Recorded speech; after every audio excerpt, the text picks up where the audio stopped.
여러분 안녕하세요. 독립기념관 해설 투어에 참여해 주셔서 감사합니다. 저는 여러분을 안내할 독립기념관 해설사입니다. 오늘의 여행지는 아름다운 물의 도시이자 중국의 디지털 경제 중심지 항저우입니다. 목적지까지 안전하고 즐거운 여행 되시길 바랍니다.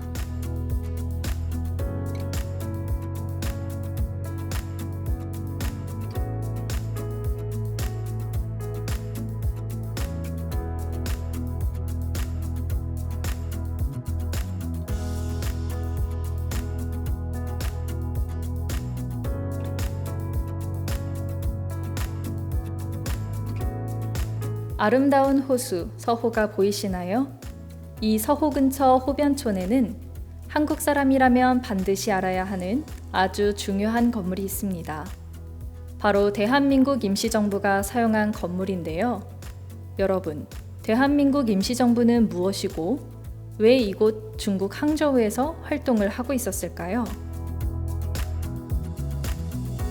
1919년 우리 민족이 살고 있는 곳이면 그곳이 어디든 대한독립 만세라는 외침이 터져 나왔습니다.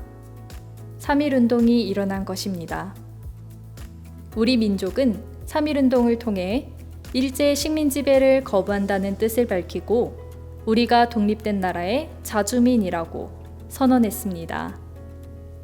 이렇게 선언한 내용을 실천하기 위해 많은 독립운동가들이 중국 상하이에 모여 치열한 회의를 했습니다. 그리고 마침내 1919년 4월 우리 역사에서 처음으로 국민이 주인이 되는 나라 대한민국을 세웠습니다. 대한민국 임시정부는 나라를 운영하며 독립운동을 이끄는 역할을 하였습니다. 자, 그런데 상하이에서 활동하던 임시정부는 왜 항저우로 오게 되었을까요?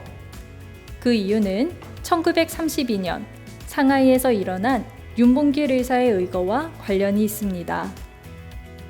윤봉길 의사는 대한민국 임시정부가 만든 비밀 특수부대 한인애국단의 단원으로 전쟁을 일으킨 일본 장군들을 향해 폭탄을 던졌습니다. 이 의거는 크게 성공하였습니다. 하지만 곧 일제 경찰의 추격으로 임시정부는 다급히 상하이를 탈출하였고 항저우로 이동하게 되었습니다. 항저우에서 약 3년 정도 활동한 임시정부는 일제 추격을 피해 다시 난징으로 옮겼고 이후 일어난 중일전쟁을 피해 창사로, 광저우로 중국 여기저기를 옮겨 다녀야 했습니다. 그 후 1940년 충칭에 자리를 잡았고 1945년까지 활동을 이어나갔습니다. 일제 추격뿐 아니라 전쟁 속에서 중국의 여러 도시를 옮겨 다닌 임시정부가 청사를 마련하는 것은 매우 어려웠습니다. 때문에 임시정부가 이동 시기에 사용했던 청사 중 그 모습이 현재까지 온전하게 남아있는 것은 항저우 청사가 거의 유일합니다. 자, 그럼 이제부터 대한민국 임시정부의 항저우 청사를 함께 살펴볼까요? 항저우로 온 임시정부는 일제 추격을 피하기 위해 여러 번 청사를 옮겼는데요.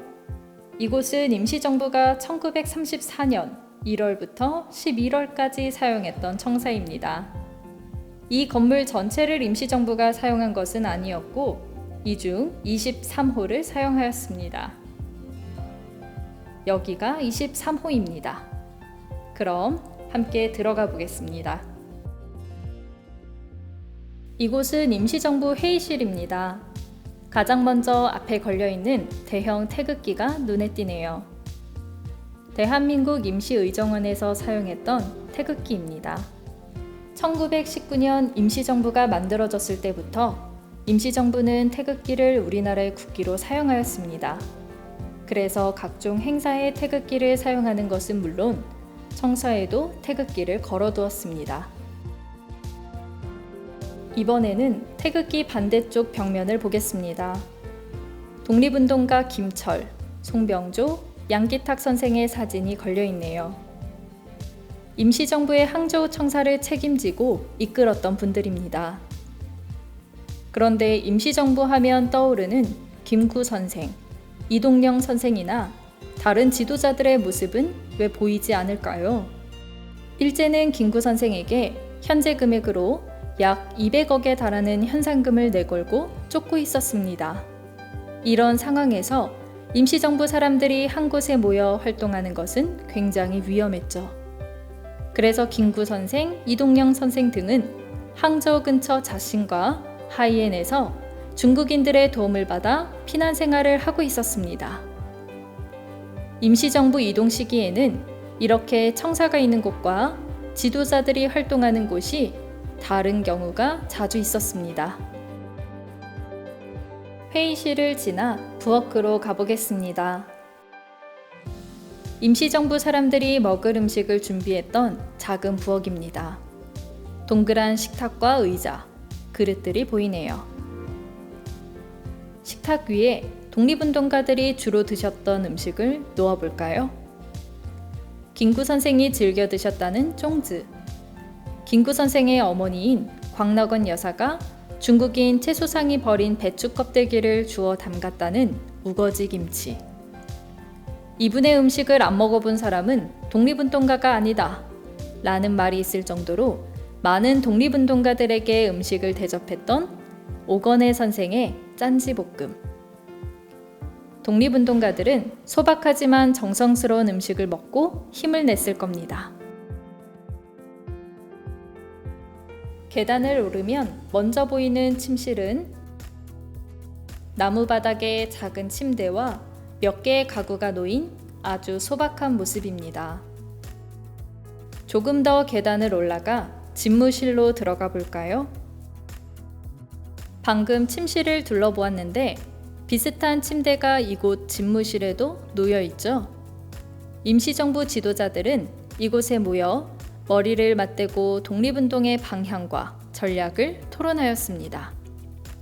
근처에 가족들과 사는 집이 따로 있었지만 열띤 토론은 항상 밤늦게까지 이어졌고 그럴 땐 이곳에서 잠을 청하기도 하였습니다. 자, 지금까지 대한민국 임시정부 항저우 청사의 내부를 둘러보았는데요. 이 다음 공간은 임시정부의 활동을 소개하는 전시실입니다. 이동하여 전시실도 간단히 둘러보겠습니다. 먼저 등장하는 내용은 상하이 시기 대한민국 임시정부입니다. 오른쪽을 먼저 볼까요? 오른쪽에 1919년 임시정부가 사용한 초창기 청사의 모습이 보이네요. 이곳 항저우 청사와는 또 다른 느낌입니다.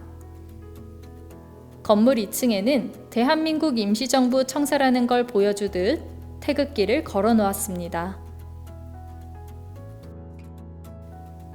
다시 정면을 보면 윤봉길 의사의 상하이 의거가 전시되어 있습니다. 이 사건으로 임시정부는 상하이를 떠나게 되었죠. 바로 왼쪽을 보겠습니다. 왼쪽에는 상하이를 탈출하는 김구 선생의 이야기가 그림으로 등장합니다. 다음은 이동시기 임시정부의 활동입니다. 아까 1층에서 보았던 김철, 송병조, 양기탁 선생의 모습과 항저우를 비롯한 이동시기 임시정부의 활동이 소개되어 있습니다.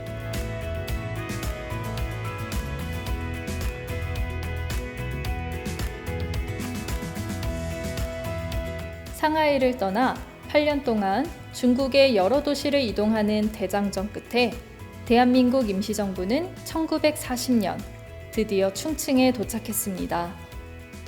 임시정부는 이곳에서 세력을 가다듬고 독립운동에 온 힘을 다했습니다.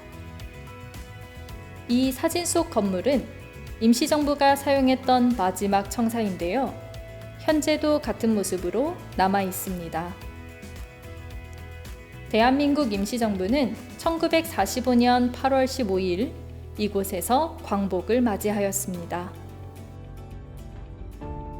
대한민국 임시정부는 27년간의 활동을 마무리하고 되찾은 고국으로 돌아가기 전 기념사진을 찍었습니다.